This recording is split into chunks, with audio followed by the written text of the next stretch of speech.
جی، پہلے زیبا بہن بات کریں گی یا پہلے میں بات کر لوں؟ آپ بات کر لیجیے نہیں آپ بات کیجیے ابھی جی، بس میں بالکل تھوڑا-سا ہی ایڈ کرنا چاہوں گی۔ السلام علیکم سب کو، اور اللہ حافظ صاحب کے لیے بہت دعائیں ہیں، اللہ تعالیٰ ان کو شفا یاب کرے، آمین ثم آمین۔ سوری جی، میں ڈاکٹر احمد کا شروع میں نہیں سن سکی، کچن میں بزی تھی تو میرا مس ہو گیا۔ لیکن یہ صورت میں بہت ہی ایک امپورٹنٹ اس صورت کو سمجھتی ہوں، سورہ لحد کو،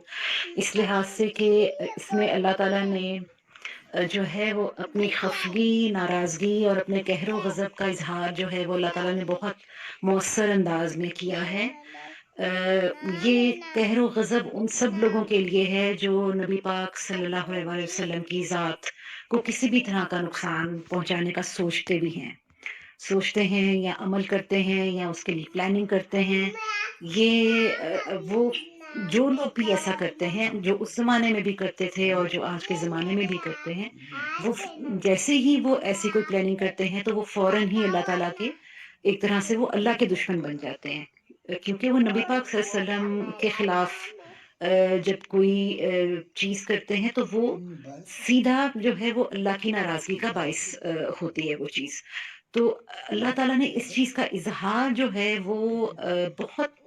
کم الفاظ میں لیکن بہت مؤثر الفاظ میں اللہ تعالیٰ نے کر دیا۔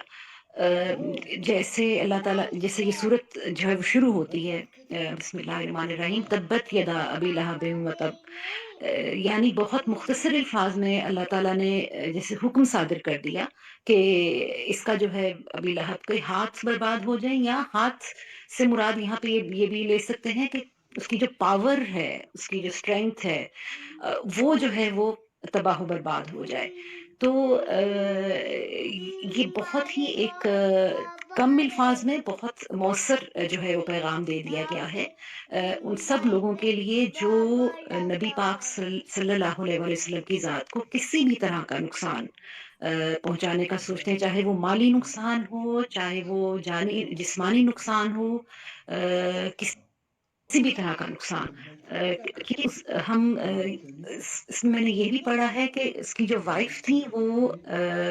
مٹی کے نیچے کانٹے چھپا دیتی تھی، جس راستے سے نبی پاک صلی اللہ علیہ وسلم نے چل کے جانا ہوتا تھا کہ یہاں سے چل کے گھر سے یہاں تک جائیں گے تو وہ مٹی کے نیچے کانٹے چھپا دیتی تھی تاکہ وہ انہیں چبھیں اور انہیں تکلیف ہو۔ تو ایسی چیزیں جو ہیں وہ جو ہیں اللہ تعالیٰ کی سے کس قدر ناراضگی کا باعث بنی، اس کا اظہار کرنا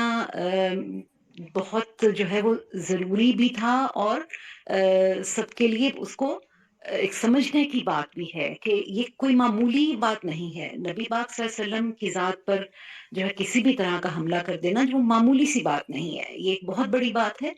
یہ بلیورز کو، نان بلیورز کو، سب کو سمجھنی چاہیے یہ بات۔ اور اب اس میں ایک اور پوائنٹ میرے ذہن میں تھا لیکن وہ ابھی مجھے یاد نہیں رہا۔ ابھی آج کے لیے میں اتنا کافی ہے، پھر انشاءاللہ میں بعد میں بتا دوں گی اگر مجھے یاد آیا تو۔ تھینک یو جی، بہت شکریہ۔